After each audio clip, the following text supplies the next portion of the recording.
বাংলাদেশের রাজনীতির ভিআইপি আসন বলা হয় ঢাকা ১৭ আসনকে। গুলশান বনানী বারিধারা এবং ঢাকা সেনানিবাস নিয়ে গঠিত এই আসনটি সবসময়ই ক্ষমতার কেন্দ্রবিন্দুতে ছিল।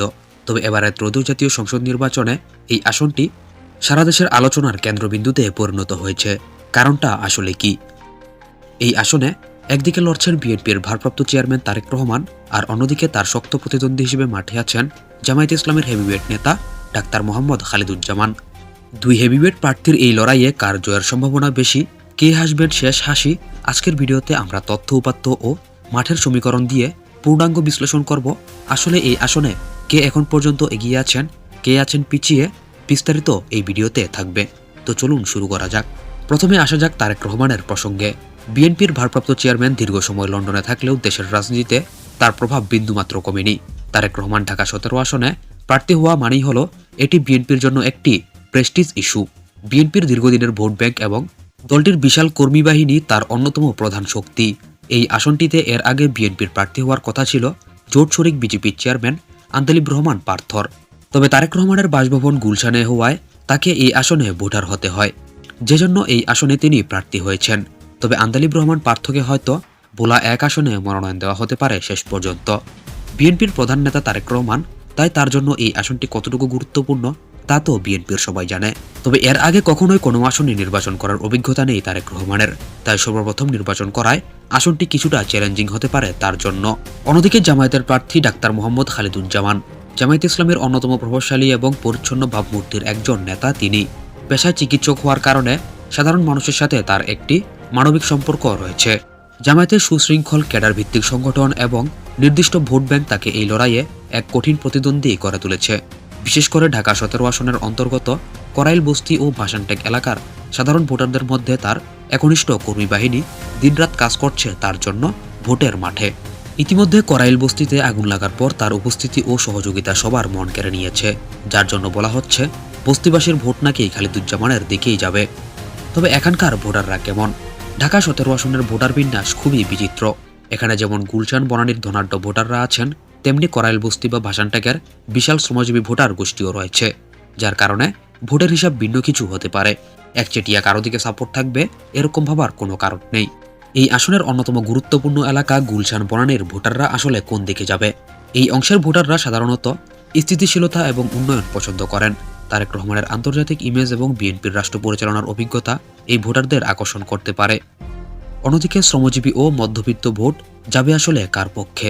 শোনা যাচ্ছে এই মানুষদের ভোট নাকি ডাক্তার খালিদুজ্জামানের দিকেই যেতে পারে। ডাক্তার খালিদুজ্জামানের সবচেয়ে বড় শক্তির জায়গা হলো এই শ্রমজীবী মানুষগুলো। জামায়াতের স্বাস্থ্যসেবা ও সমাজসেবামূলক কর্মকাণ্ডের কারণে এই ভোটারদের মধ্যে ডাক্তার খালিদুজ্জামানের একটি বড় ভিত্তি তৈরি হয়েছে। তার জনপ্রিয়তা বৃদ্ধি পেয়েছে অনেক, কারণ তিনি সরাসরি ডাক্তার ও সমাজসেবী হওয়ায় তার সঙ্গে কানেক্ট করতে পেরেছে বস্তিতে বসবাসকারী মানুষেরা। তবে এখানে উল্লেখ্য যে এই আসনে সেনানিবাসের ভোটগুলো একটি বড় ফ্যাক্টর হয়ে দাঁড়িয়েছে। এই ভোটগুলো কোন দিকে যায় তার উপর অনেক কিছু নির্ভর করবে এই আসনে আসলে কার জয় হবে শেষ পর্যন্ত। এবার আসা যাক তারেক রহমানের শক্তির জায়গাতে, মানে ঢাকা ১৭তে তার ভোট পেতে কোন দিকগুলো কাজে লাগবে। Number ১, brand value. Tarique Rahman নিজেই একটি ব্র্যান্ড। বিএনপির মূল ভোটাররা তাকে ছাড়া অন্য কিছু ভাবতেই পারেন না, কারণ তিনি বিএনপির কর্ণধার এবং সাবেক প্রেসিডেন্ট ও প্রধানমন্ত্রী খালেদা জিয়ার সন্তান, যা তার অন্যতম বড় শক্তি। নাম্বার ২, ঐক্যবদ্ধ বিএনপি। দীর্ঘ সময় পর নির্বাচন হওয়ায় বিএনপির স্থানীয় নেতাকর্মীরা জানপ্রাণ দিয়ে তারেক রহমানের জন্য মাঠে নেমেছেন। যদিও বিভিন্ন আসনে বিএনপির অভ্যন্তরীণ কোন্দল চরমে আছে, তবে তারেক রহমানের জন্য কোনো অভ্যন্তরীণ কোন্দলে থাকবে না বিএনপি, এমনটার পূর্ণ আস্থা পাওয়া যাচ্ছে বর্তমানে তিনি দেশে আসার পর। নাম্বার ৩, পরিবর্তনের আকাঙ্ক্ষা। তরুণ ভোটারদের মধ্যে একটি বড় অংশ যারা নতুন নেতৃত্ব দেখতে চান, তাদের কাছে তারেক রহমান আকর্ষণীয় এক ব্যক্তিত্ব। তার কথাবার্তা, বাচনভঙ্গি অন্যান্য নেতাদের থেকে অনেকটাই আলাদা এবং তরুণদের অনেকের কাছে তিনি বেশ জনপ্রিয় ব্যক্তি। তাই ঢাকার এই আসনের অভিজাত ও শিক্ষিত ছেলেরা তাকেই বেছে নিতে পারে। এবার আসা যাক ডাক্তার খালিদুজ্জামানের ভোট পাওয়ার শক্তি আসলে কোন জায়গাতে। নাম্বার ১, সংগঠন। জামায়াতের ভোট এক চুলো নড়চড় হয় না। এই নীরব ভোটগুলোই ডাক্তার খালিদুজ্জামানের তুরুপের তাস হতে পারে।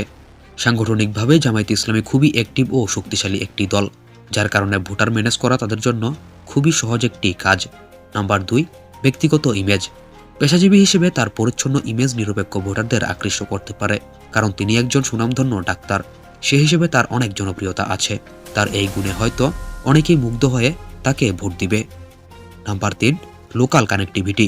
স্থানীয় মানুষদের দুঃখে কষ্টে জামায়াতের কর্মীদের পাশে থাকার যে ইমেজ, তা ডাক্তার খালেদুজ্জামানকে অনেক এগিয়ে রেখেছে। কারণ তারেক রহমান কিছুদিন আগেই মাত্র দেশে এসেছেন, এসে এখানে ভোটার হয়েছেন। তাই তার সঙ্গে যতই দলীয় প্রধান নেতা হোক, মানুষ এখনও কানেক্ট করতে পারছে না। আর তিনি ভোটের জন্য হয়তো এলাকা এলাকাও ঘুরবেন না, সেদিকে অবশ্যই এগিয়ে থাকবে ডাক্তার খালেদুজ্জামানই। তবে শক্তির জায়গা তো বিবেচনা হলো 2 প্রার্থীর, কিন্তু তাদের চ্যালেঞ্জ কেমন ঢাকা 17 আসনে? তারেক রহমানের সবচেয়ে বড় চ্যালেঞ্জ হলো দীর্ঘদিন বিদেশে থাকার কারণে তৃণমূলের সাধারণ ভোটারদের সাথে সরাসরি সংযোগের অভাব রয়েছে। এছাড়া প্রতিপক্ষ যদি তার অতীত নিয়ে নেতিবাচক প্রচার চালায়, তবে তা নিরপেক্ষ ভোটারদের প্রভাবিত করতে পারে। মানে তারেক রহমানের অতীতের কার্যক্রমের কথা বলা হচ্ছে। আবার ডাক্তার খালেদুজ্জামানের চ্যালেঞ্জ হলো জামায়াতের দলীয় রাজনীতির গণ্ডি পেরিয়ে সাধারণ ও অসাম্প্রদায়িক ভোটারদের মন জয় করা। ঢাকা 17 আসনের মতো আধুনিক এলাকায় জামায়াতের জনপ্রিয়তা পরীক্ষার সুযোগটি খালেদুজ্জামান বেশ শক্তভাবেই মোকাবেলা করছেন। কারণ এলিট ও ধনী শ্রেণীর কাছে জামায়াত সম্পর্কে বিরূপ ধারণা আছে। তাই তাকে এই জায়গাতে কঠিন চ্যালেঞ্জ মোকাবেলা করতে হচ্ছে মানুষের মন জয়ের জন্য। তো শেষ পর্যন্ত কার জয়ের পাল্লা ভারী? যদি আমরা নিখুঁত পরিসংখ্যান ও জনপ্রিয়তা দেখি এই আসনের হিসেবে, তবে বিএনপির ভোট ব্যাংক জামায়াতের চেয়ে অনেক বেশি। তারেক রহমান যেখানে দাঁড়াচ্ছেন সেখানে বিএনপির 100% ভোট নিশ্চিত।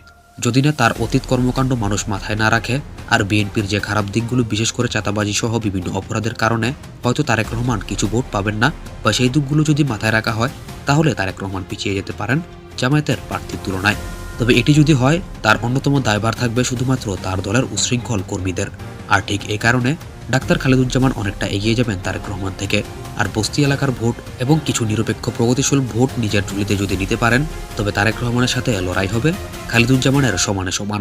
বিশ্লেষকরা মনে করছেন লড়াইটা হবে মূলত নেতৃত্বের কারিশমা বনাম তৃণমূলের সংগঠনের মধ্যে। যদি বিএনপি তাদের বিশাল কর্মী বাহিনীকে ঠিকমতো পরিচালনা করতে পারে ভোটের জন্য, তবে তারেক রহমানের পাল্লাটা কিছুটা ভারী হবে। কিন্তু ভোটের দিন কেন্দ্রে ভোটার উপস্থিতির হার এবং জামায়াতের নীরব ভোট যদি বেশি হয়ে যায়, তবে ডাক্তার খালেদুজ্জামান বড় চমক দেখাতে পারেন। তবে আপাত দৃষ্টিতে এই আসনে এগিয়ে থাকবেন বিএনপির চেয়ারম্যান তারেক রহমান। কারণ তার ইমেজের ধারে কাছেও এখন পর্যন্ত নেই ডাক্তার খালেদুজ্জামান। যদিও তাদের নির্দিষ্ট একটি ভোট ব্যাংক আছে, তবে তারেক রহমানের মতো নেতার কাছে তার জয় পাওয়া এক প্রকার দুঃসাধ্য বলা যায়। ঢাকা 17 আসনের নির্বাচন শুধু একজন এমপি নির্বাচনের লড়াই নয়, এটি 2 দলের শক্তিমত্তার মহড়া। তারেক রহমানের রাজকীয় প্রত্যাবর্তন বনাম ডাক্তার খালেদুজ্জামানের সাংগঠনিক দক্ষতা, কে জিতবে তা সময় বলে দিবে। বলা যায় যে দলীয় প্রধান বনাম জামায়াতের একজন প্রার্থী। তাই এখানে অবশ্যই এগিয়ে থাকবেন বিএনপির দলীয় প্রধান তারেক রহমান। তবে কে জিতবে তা সময় বলে দিবে। তবে শেষ কথা হলো, ভোটারদের রায় আসলে কি হবে বা কার দিকে যাবে? আপনারা কি মনে করেন? তারেক রহমান কি এই আসনে জয়লাভ করতে পারবেন কিনা, নাকি ডাক্তার খালেদুজ্জামান বড় কোনো চমক দেবেন এই আসনে? আপনার মতামত কমেন্টে জানান।